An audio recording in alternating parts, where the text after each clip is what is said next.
pradėsime nuo 5 sekundžių susikaupimo pratimo, kurio metu sukaupsim dėmesį savo viduje ir sukursim vidinį norą, kad jūsų sielos įrašai būtų atverti. Ir kai būsit pasiruošę, prašom tą norą užtvirtinti balsu, ištariant žodžius, prašau atverti mano sielos įrašus. Žiūrime sielos istoriją. Siela yra šios visatos siela. Sielos evoliucija prasideda panašiai prieš kokius 500 milijonų metų.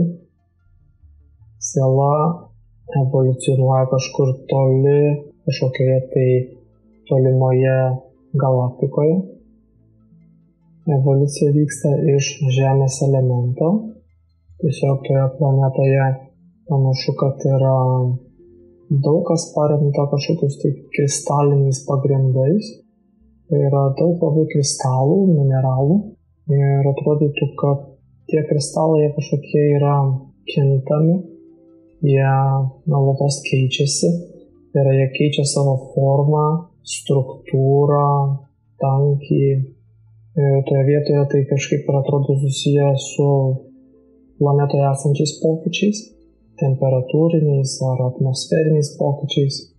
Esmė yra tokia, kad tiem kristalam bekintant, jie gali būti kaip smėlis, jie gali būti paskiau kaip labiau suprantama kristalų forma, bet taipogi kažkokie tai kaip kristalų dariniai, pavadinkim tai kaip netgi kalnais ar panašiai. Ir dėl kažkokių tai sąlygų toje planetoje tie dalykai yra kintami. Tai jūsų siela yra kolektyvinės tos planetos sąmonės dalis ir tiesiog cirkuliuoja kartu su visais tais kristalais ir įgyja tai vienokią formą, tai kitokią formą.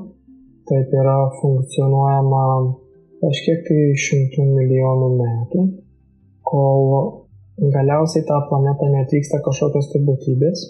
Tai atrodytų yra kažkokios tyrinėtojų būtybės. Jie atvyksta erdvėlaiviais.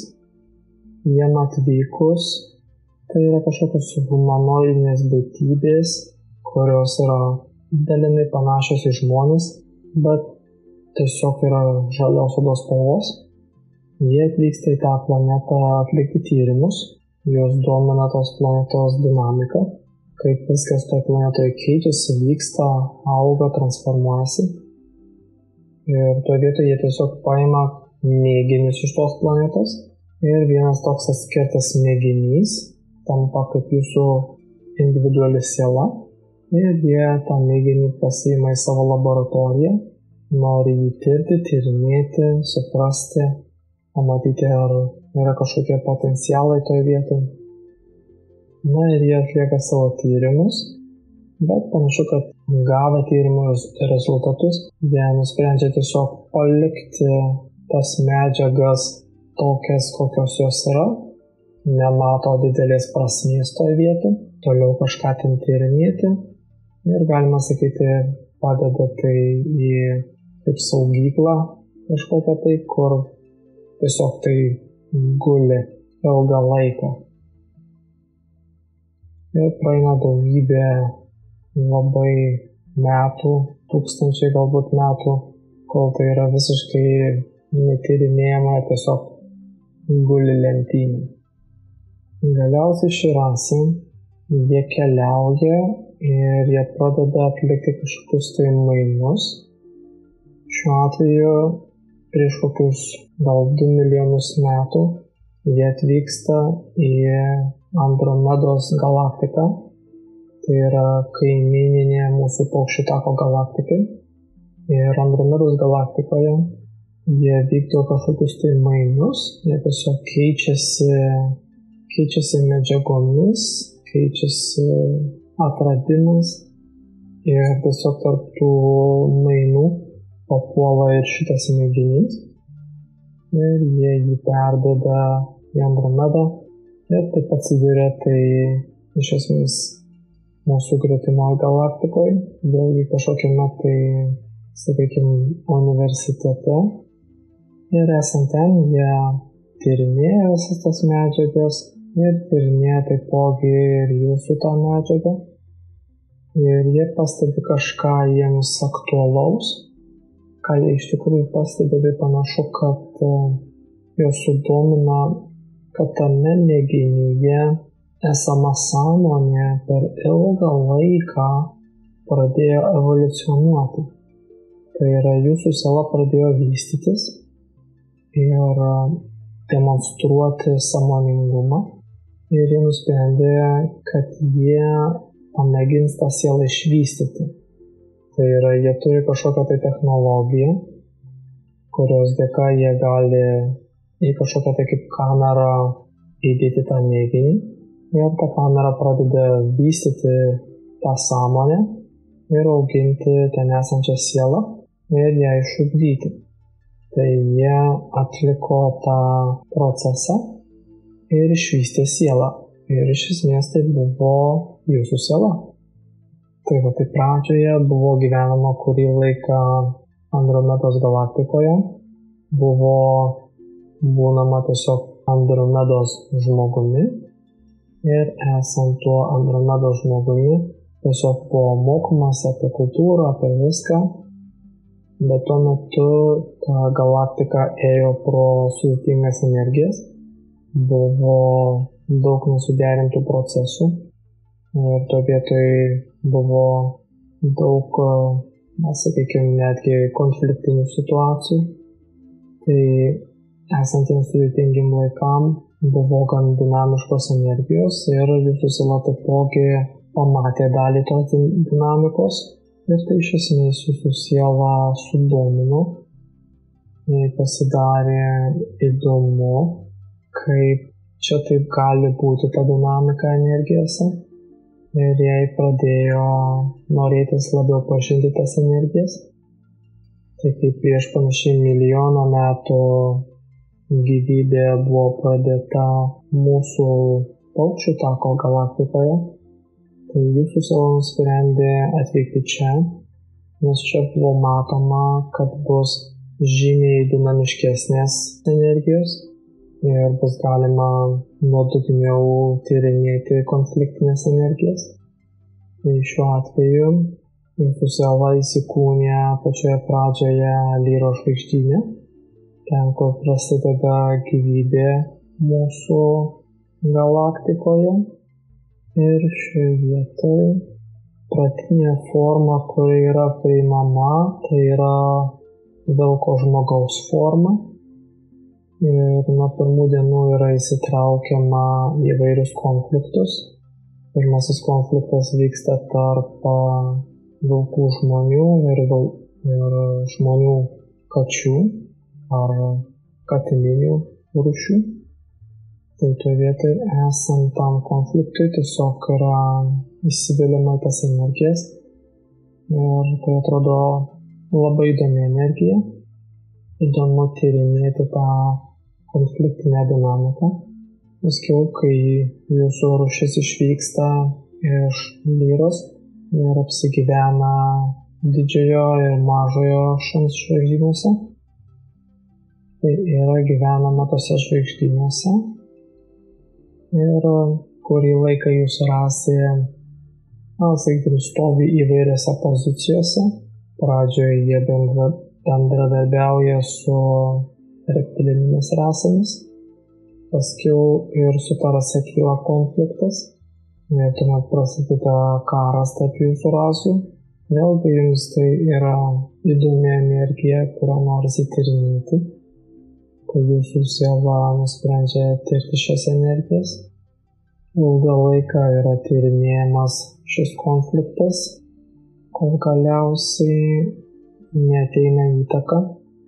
Jūsų sielai tenka susidurti su kita rase.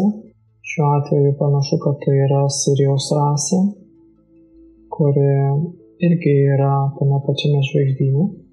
Tai yra būtybės aukšto sąmonės lygmens ir jie padeda kai kuriem iš jūsų evoliucionuoti. Tai šiuo atveju ir jūsų siela pradeda mokytis iš tų dvasinių mokytojų ir pradėjus mokytis, pradedama stipriai augti ir evoliucionuoti. Ir beaugant jūsų siela pradeda suprasti, kad nėra visai teisingas toks gyvenimo būdas, kuris buvo anksčiau gyvenamas. Tai yra, sakykime, spręsti konfliktinės energijas tam tikrus, sakykime, situacijos dominavimu. Daugiau yra suvokiama, kad situaciją galima spręsti taika ir susitarimu. Ir siela toje vietoje nusprendžia, kad jinai nori tyrinėti tas energijas, kad jai reikia pastudijuoti daugiau šios dalykus. Ir jinai pradeda mokytis iš tų serijos mokytojų. Ir idėja yra, kad ten mokantis bus pasiekti gilesnį suvokimą šioje vietoje. Ir jūsų siela pradės sparčiau augti, kas iš tikrųjų taip ir vyksta. Bet siela pradėjo suprasti, kad seni įpročiai nėra taip lengvai atsikratomi.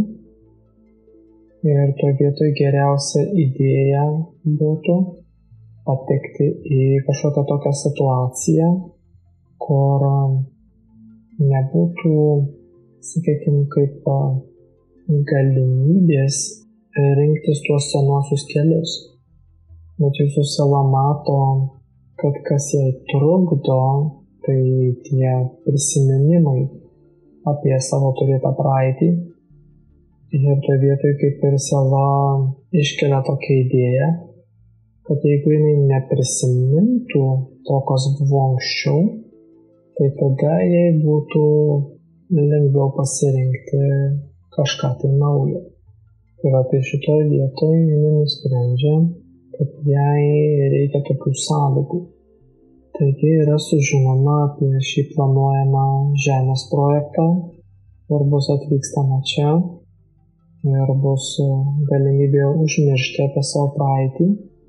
Ir toje vietoje siela pagalvoja, kad tai yra gera idėja čia atvykti, eiti pro užmaršties šydą, pamiršti savo praeitį ir dėl to pamėginti žengti naują žingsnį, kad toje vietoje siela evoliucionuotų ir keistusi ir jai nereikėtų grįžti prie senų kelių, nes jie būtų pamiršti.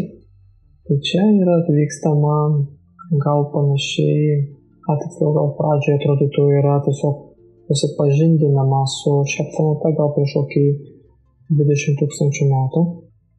Ir paskui jau yra ruošiamasi tam užmaršties etapui. Ir tai yra žinoma, kad tai bus panašiai prieš 12 000 metų.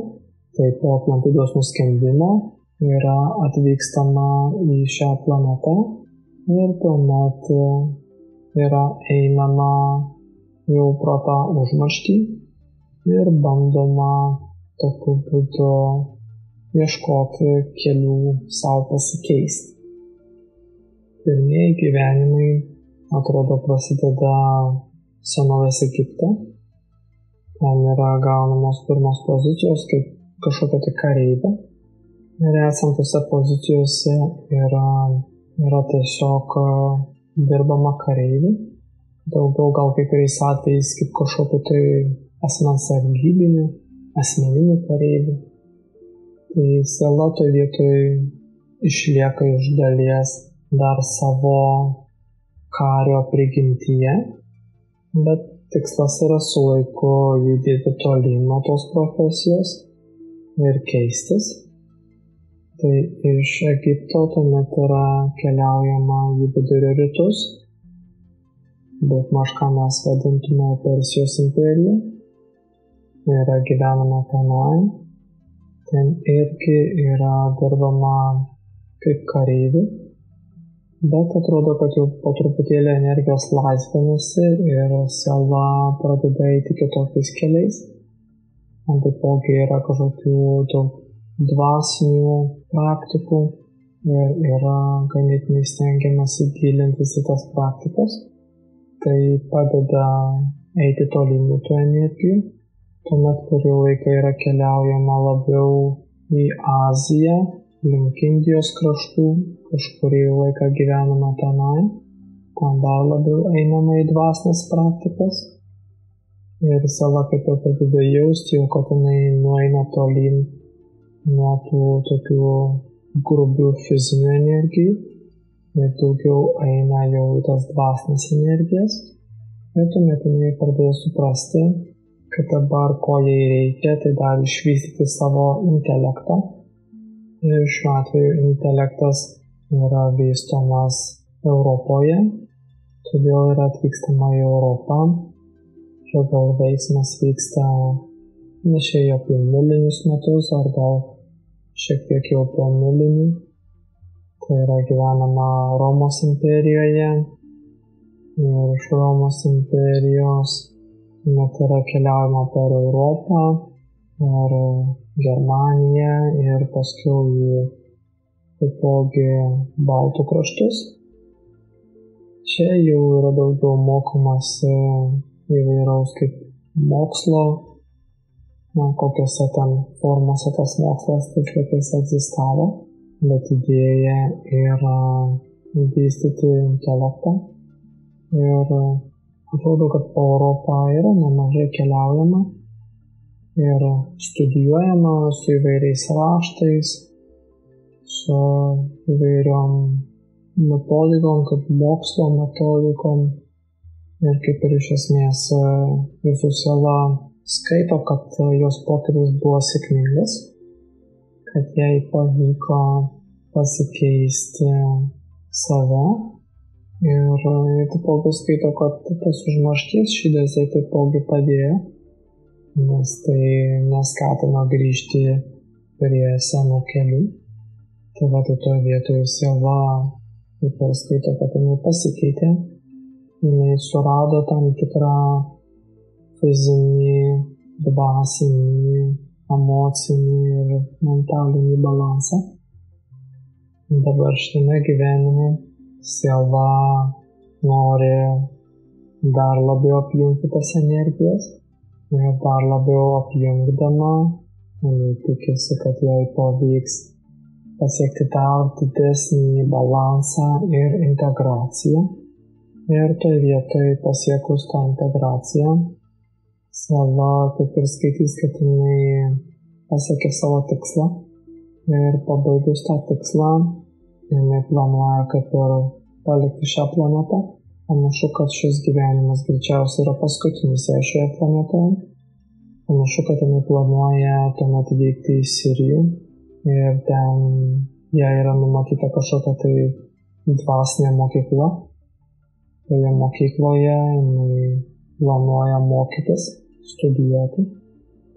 Ir panašu, kad ten bus praleista dar keli šimtai metų, kur bus studijuojama sąmonė, siela ir sielos vystymasis. Tai bus kažkokios tai vertingos studijos. Su tomis studijomis tuomet dar nėra tiksliai žinoma, kas bus daroma, bet bus skirtingų kelių. Vienas iš jų bus mokyti kitas sielas, kitas galbūt daugiau asistuoti ar padėti, bet kokiu atveju tai bus vertinga evoliucija, kuri yra reikalinga dabar jūsų sielai, ir taipogi ateityje bus reikalinga kitom sielom, kad jūsų siela suteiktų. Tai šitoje vietoje tiesiog jūsų siela įstolyn. Pabaigus tą universitetą, jinai vienokiu ar kitokiu būdu padės kitom sielom ir suteikiant tą pagalbą augs tiek pati, tiek augs kitos sielos, kurios mokysis kartu su jumis ar šiuo atveju galbūt iš jūsų. Ir to vietoj panašu, kad tai daugiau mažiau bus tokia energija, kuri yra numatoma artimoje ateityje. Vėliau atrodo kažkada siela keis savo profilį, eis į kažkokius aukštesnius lygmenis, bet tai galbūt yra dar, sakykime, poros tūkstančių metų eigoje. Tai atrodo, kad šią akimirkai tokios aiškiausios buvo matomos energijos. Gal iš to kilo tai klausimų ar komentarų. Ir tuomet galbūt yra noras eiti prie nuotraukų. Pirmoje nuotraukoje yra dabartinė draugė mergina. Tai ši mergina tam tikra prasme yra ganėtinai svarbi jūsų šiame gyvenimo etape, nes ji iš tam tikros perspektyvos įkūnija tas Sirijaus dvasinės pamokas, vienokio ir kitokiu būdu ar simboliškai ar tiesiogiai, bet atstovauja tas pamokas ir neša jums tą vibracinį dažnį. Tai tam tikra prasme yra jūsų, galima skaityti mokytoje, tam tikra prasme galima skaityti, kad tai yra tiesiog kaip pranašas jums, kuris perduoda jums tam tikrą žinutę apie tai, ką jums reikia mokytis.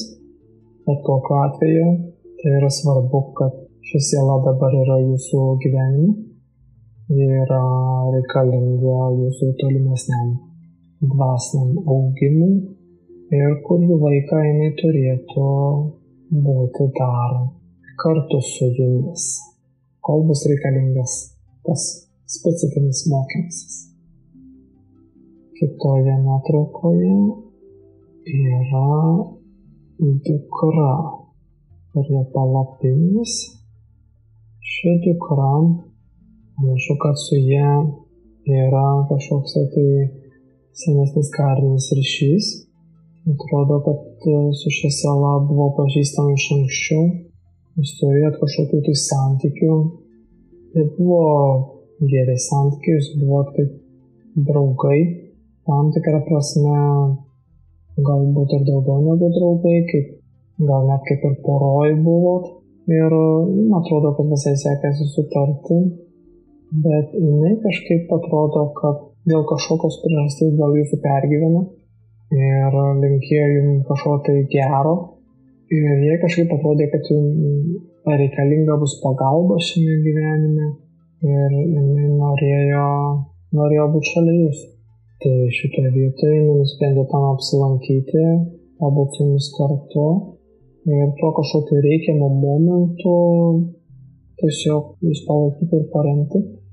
Tai va, tai tam jinai iš esmės atvyko suteikti tą momentinę paramą kažkada, kada jums galbūt to reikėjo, ar reikia, ar gal dar reikės.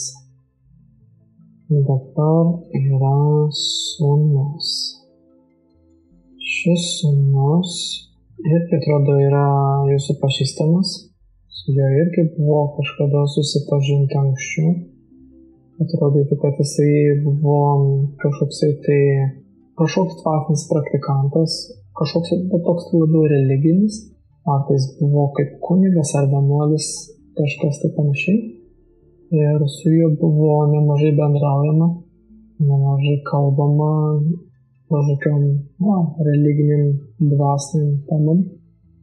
Ir šiuo atveju jūsų susitikimas buvo daugiau tam tikrą prasme, vėlgi labiau gal iš jo pusės, iš jo iniciatyvos, bet galbūt tai ne visai dėl to, kad jums buvo reikalingas šitas susitikimas, o tiesiog, kad ši siela ieškojo, kuriam būtų galima įsikūnyti.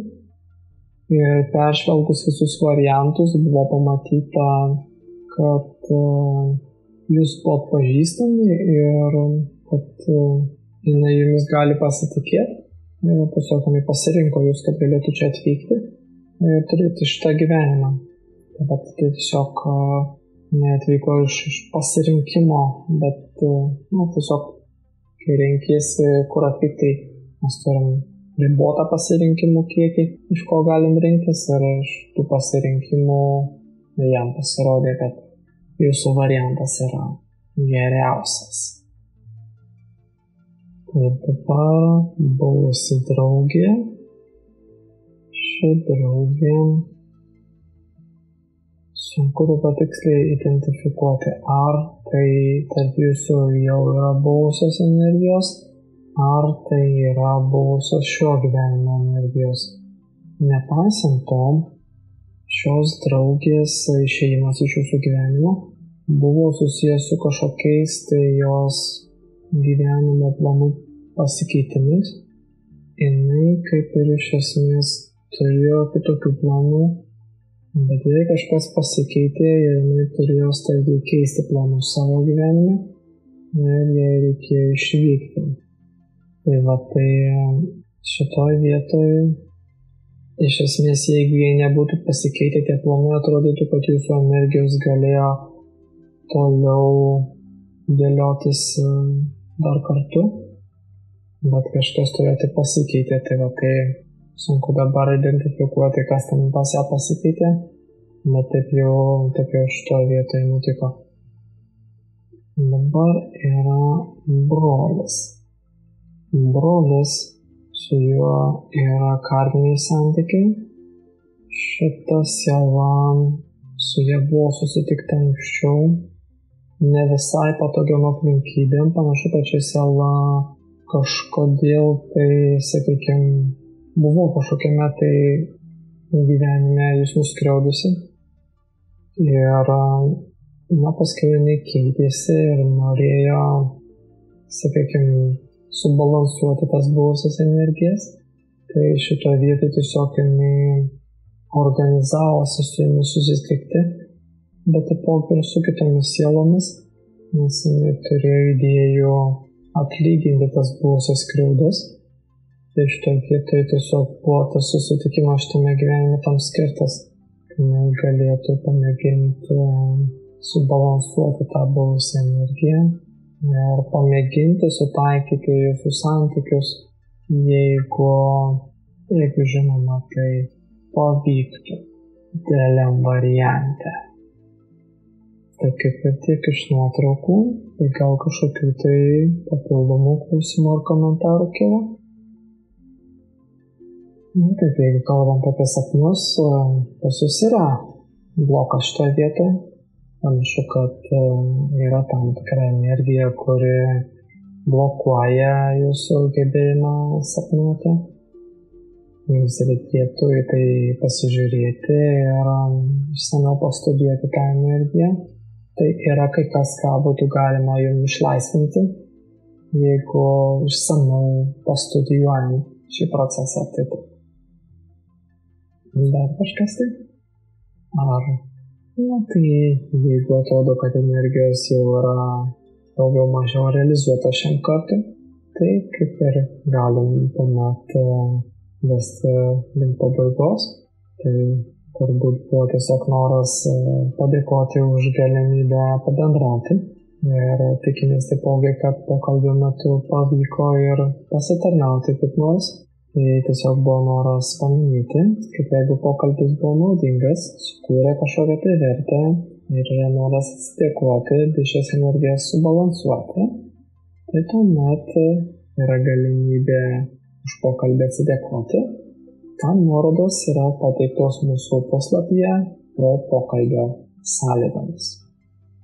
Tai jeigu klausimų nebeliko šiam kartui, tai tada beliko tik tais palinkėti viso ko geriausio ir galbūt paskutinis komentaras būtų, kad jums reikėtų daugiau atsižvelgti jūsų dabartinės draugės pastebėjimus, kažkokius tai vedimus, galbūt kažkokias dvasinės praktikas ar kažką studijuoja ar tyrinėja.